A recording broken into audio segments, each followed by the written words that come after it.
జరుగుతాయి అనుకునేవన్నీ జరగకపోవచ్చు, జరగవు అనుకునేవి జరిగిపోవచ్చు. కొన్ని విషయాలు జరిగినప్పుడు మాత్రమే తెలుస్తాయి. రాజకీయం మారిన ప్రతిసారి జరిగే చర్చే కాస్త లేటుగా మళ్ళా మొదలైంది. సర్కారు మారిన ప్రతిసారి ఇదే జరుగుతుందని టాక్ నడుస్తోంది. ఎప్పుడు జరుగుతుందో తెలియదు కానీ జరగడం గ్యారంటీ అని ఓ పార్టీ లీడర్లు గ్యారంటీగానే నమ్ముతున్నారు.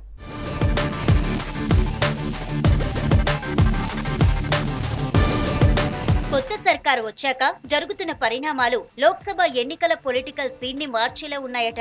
సర్కార్ పడిపోతుందనే విపక్షాల ఆరోపణలు కాంగ్రెస్ పై ఒత్తిడి పెంచుతున్నాయట. రాష్ట్రంలో సర్కార్ మారిన వెంటనే కేసీఆర్ సర్కారు తరహాలోనే భారీగా వలసలు ఉంటాయని ఊహించారట. పార్టీల లీడర్లు చేరడం తప్ప ఎమ్మెల్యేలని చేర్చుకునే ప్రయత్నం చేయలేదు. కొంతమంది ఎమ్మెల్యేలు సీఎం రేవంత్ ని కలిసినా అభివృద్ధి పనులకేనని చెబుతున్నారు. పనిలో పనిగా రేవంత్ తీరు మంచిగుందని మెచ్చుకుంటున్నారు గులాబీ ఎమ్మెల్యేలు.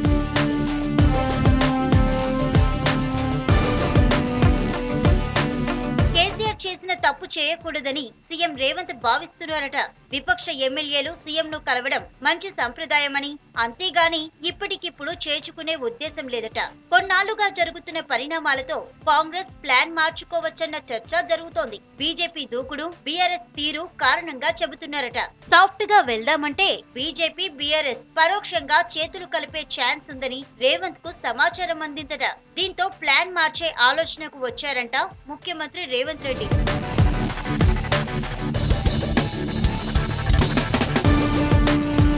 ప్లాన్ లో భాగంగానే మాజీ మంత్రి మల్లారెడ్డి, ఆయన అల్లుడు రాజశేఖర్ రెడ్డి కాంగ్రెస్ టచ్ లోకి వచ్చారట.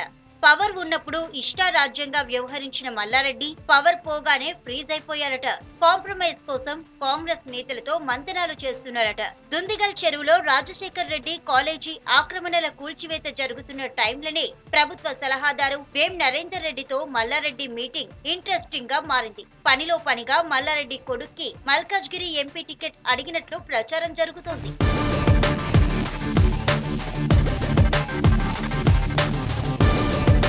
రేవంత్ రెడ్డి, మల్లారెడ్డి మధ్య గ్యాప్ అందరికీ తెలిసిందే. ఇద్దరు గతంలో టీడీపీలో పనిచేశారు. టీడీపీ ఎంపీగా ఉన్నప్పుడే మల్లారెడ్డి బీఆర్ఎస్ లో చేరి మంత్రి అయ్యారు. అటు రేవంత్ ఆరోపణలు, మల్లారెడ్డి కౌంటర్లు ఉండేవి. బీఆర్ఎస్ ఓడిన తర్వాత కాంగ్రెస్ లో చేరాలని మొదట్లోనే మల్లారెడ్డి రెడీ అయ్యారట. Karnataka deputy CM DK Shivakumar తో రాయబారం నడిపించారట. మల్లారెడ్డి కోడలు ప్రీతిరెడ్డి ఓ మధ్యవర్తితో 4 సార్లు బెంగళూరులో డీకేని కలిసొచ్చారట. మొన్ననే deputy CM Mallu Bhatti విక్రమార్కను Mallareddy, Rajasekhar Reddy కలిశారట.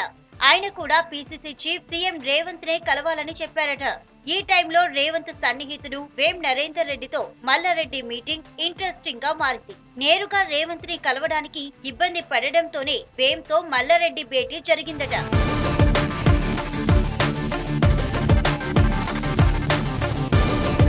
BJP కూడా బీఆర్ఎస్ నేతలపై దృష్టి పెట్టింది. ఇప్పటికే ఇద్దరు సిట్టింగ్ ఎంపీలు బీజేపీలో చేరారు. ఇట్లాగే వదిలేస్తే బీజేపీ ఛాన్స్ తీసుకుంటుందన్న ఆలోచనకు కాంగ్రెస్ వచ్చిందట. అందుకే లోక్సభ ఎన్నికలలోపే ఆపరేషన్ ఆకర్ష్ కు రెడీ అయ్యారట. స్క్రీనింగ్ కమిటీ మీటింగ్ కోసం ఢిల్లీ పోయిన సీఎం రేవంత్ హైకమాండ్ తో కూడా ఆపరేషన్ పై మాట్లాడారట. ఎలక్షన్ లోపే కీలక మార్పులు గ్యారంటీ అని చెప్తున్నాయి కాంగ్రెస్ వర్గాలు.